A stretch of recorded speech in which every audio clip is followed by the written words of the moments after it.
আসসালামু আলাইকুম। আজকের ভিডিওতে স্পোকেন ইংলিশের জন্য একটি ফাটাফাটি ক্লাস।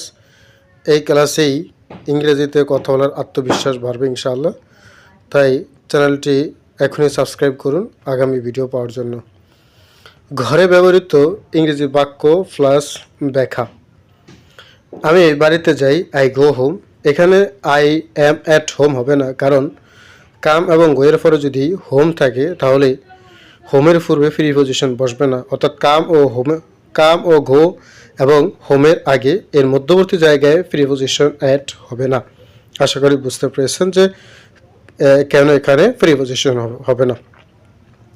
অবশ্যই চ্যানেলকে সাবস্ক্রাইব করবেন। এই ভিডিওতে অনেক অনেক আকর্ষণীয় জিনিস শিখতে পারবেন ইনশাআল্লাহ, যা স্পোকেন ইংলিশের জন্য খুবই গুরুত্বপূর্ণ। অনেক উদাহরণ সহ রয়েছে, দেখতে থাকুন শেষ পর্যন্ত। নেক্সট, আমি ঘরে আছি, আই এম ইন রুম।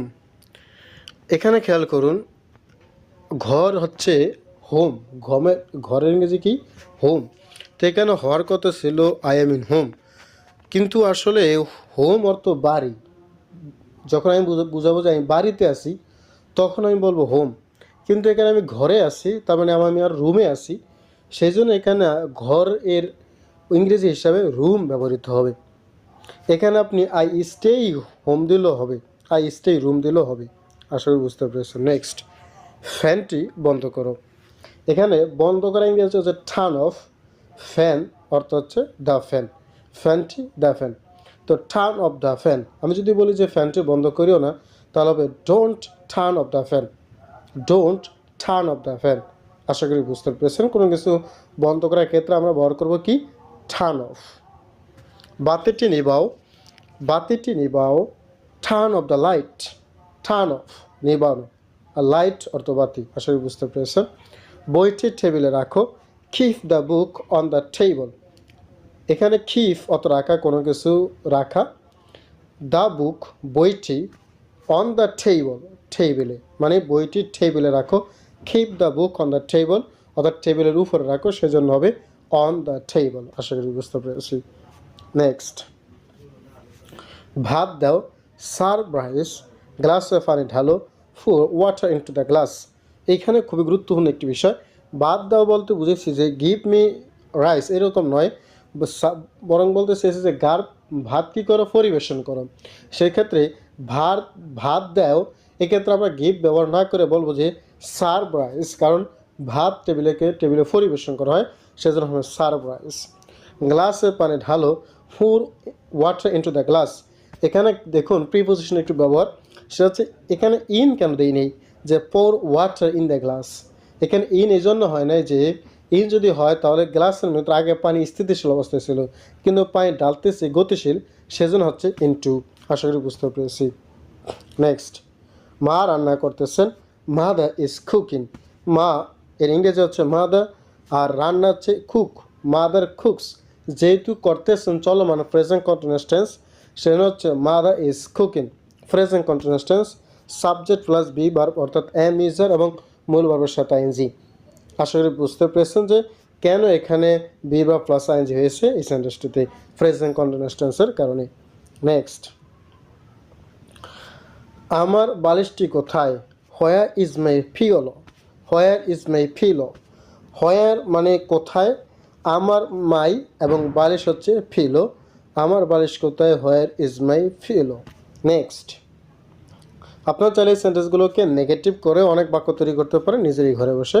তুমি রান্নাঘরে কী করতেছো, what are you doing in the kitchen room, what are you doing in the kitchen room.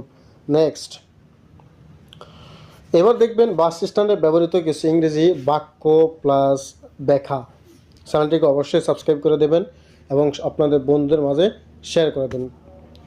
আপনি কোথায় যান, হোয়ার ইউল গো, আপনি কোথায় যাবেন, হোয়ার উইল ইউ গো। এখানে দেখুন কোথায় অর্থ হোয়ার, আপনি ইউ গো অর্থ যাওয়া। এইটি ব্যবহার করেছে ভবিষ্যৎ বোঝাতে অর্থাৎ ফিউচার ইনডিফিনিট টেন্স, সেজন্য হবে হোয়ার উইল ইউ গো। ফিউচারিটি প্রকাশ করলে আমরা সেখানে উইল ব্যবহার করব। আশা করি বুঝতে পেরেছেন। চ্যানেলটিকে অবশ্যই সাবস্ক্রাইব করে দেবেন। এই ক্লাসে বিগিনারদের জন্য স্পোকেন ইংলিশে পুরো কোর্স করানো হবে। আমি বলা যাব, আই উইল গো টু বলা, আপনি যেখানে যাবেন সেখানে বলবেন যে আপনি যেই জায়গায় যাচ্ছেন সেই জায়গায় কথা বলবেন। সেজন্য আমি, আই, ভোলা, ভোলা আর যাওয়া গো, যেহেতু ফিউচার ইনডেফিনিট টেন্স সেজন্য উইল ব্যবহার হয়েছে আই উইল গো টু ভোলা। আশা করি বুঝতে পেরেছেন। আমি যদি বলি আমি ভোলা যাব না, সেজন্য বলবো I won't to go to Bhola. এইভাবে আপনারা বাক্য তৈরি করবেন।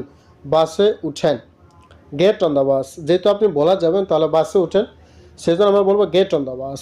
কোনো কিছুতে উঠা অর্থাৎ গাড়িতে ওঠা, সেক্ষেত্রে আমরা ব্যবহার করবো কি গেট অন দ্য বাস। বাসে ওঠেন, গেট অন দ্য বাস। আশা করি বুঝতে পেরেছেন। নেক্সট, আমি বাসের জন্য অপেক্ষা করিতেছি, বা এটাও প্রেজেন্ট কন্টিনিউয়াস টেন্স। যেহেতু তেসি রয়েছে, ক্রিয়াশীল তেসি, তেসো, তেসেন থাকলে হয় প্রেজেন্ট কন্টিনিউয়াস টেন্স। সেজন্য I am waiting for the bus, I হচ্ছে আমি, বি বার প্লাস ভরসা তাইনজি প্রেজেন্ট কন্টিনিউয়াস টেন্সের ক্ষেত্রে, আর ফর দ্য বাস মানে বাসের জন্য, অর্থাৎ ওয়েট ফর তো কোনো কিছু জন্য অপেক্ষা করা, সেজন্য হচ্ছে I am waiting for the bus, আমি বাসের জন্য অপেক্ষা করতেছি। আশা করি বুঝতে পেরেছেন। নেক্সট, অবশ্যই বাক্যগুলো আপনারা নেগেটিভও করতে পারবেন। কখন বাস আসবে, when will the bus arrive, when will the bus arrive. এখানে সময় বোঝাতে যখন আমরা সময় বোঝাবো প্রশ্ন করার ক্ষেত্রে তখন আমরা হোয়েন ব্যবহার করব। Are the bus arrive, arrive মানে পৌঁছানো বা আসা, সেক্ষেত্রে আমরা ফিউচার ইনডেফিনিট, সেজন্য উইল হিসাবে আমরা ব্যবহার করছি পুরো সেন্টেন্সটি, when will the bus arrive. Next, অবশ্যই চ্যানেলকে সাবস্ক্রাইব করে রাখবেন, সবার মাঝে চ্যানেলটিকে শেয়ার করে দিন এবং কমেন্ট করে জানান ক্লাসটি কেমন লেগেছে। 5 মিনিট পরে, ইন 5 মিনিটস, অথবা আপনি বলতে পারেন যে 5 মিনিট লেটার, অথবা আপনি বলতে পারেন যে you have to wait 5 minute, অথবা 5 মিনিট পর বাস আসবে, the bus will arrive in 5 minutes. এখানে কেন আফটার হয় নাই, আমরা জানি যে আফটার তো পরে, কিন্তু এখানে ইন কেন হয়েছে, এই সমস্ত বিষয়গুলো জানতে হলে অবশ্যই চ্যানেলকে সাবস্ক্রাইব করবেন এবং কমেন্ট করুন যে আসলে জানতে চান কিনা। নেক্সট, এবার দেখুন কিছু বাক্য, সে বই পড়তেছে, হি ইজ রিডিং আ বুক। এখানে দেখুন আমি কিন্তু বলি না সে একটি বই পড়তেছে, তবুও বুকের আগে বসেছে, কারণ বুক কাউন্টেবল নাউন, সেজন্য আর্টিকেলে ব্যবহার করা হয়েছে he is reading a book. Next, তারা বাইরে খেলা করিতেছে, present continuous tense, they are playing outside. এখানে তারা অর্থ দিয়ে বাহিরে, আউটসাইড খেলা করতেছে প্রেজেন্ট কন্টিনিউয়াস, সেজন্য বি প্লাস আইএনজি ভারত সাথে, they are playing outside, they are not playing outside, তারা বাইরে খেলা করতেছে না। এইভাবে আপনি সেন্টেন্সটি তৈরি করতে পারেন। আর দে প্লেইং আউটসাইড, তারা কি বাইরে খেলা করতেছে, এভাবে প্র্যাকটিস করবেন। পরবর্তী ভিডিওতে দেখবেন গণিতের সময় কীভাবে বলবো, হোয়াট অ্যান্ড হোয়েনের ব্যবহার, স্পোকেন ইংলিশের জন্য শত শত বাক্য। অর্থাৎ এখন 1:15 বাজে, এখন 1:30 বাজে, এখন 2:30 বাজে, এখন 10টা বাজে, 15 মিনিট বাকি আছে, 10 মিনিট বাকি আছে। এই সেন্টেন্সগুলো কীভাবে আমরা ইংরেজিতে করবো সেই বিষয়গুলো পেতে অবশ্যই চ্যানেল সাবস্ক্রাইব করে রাখবেন। ধন্যবাদ।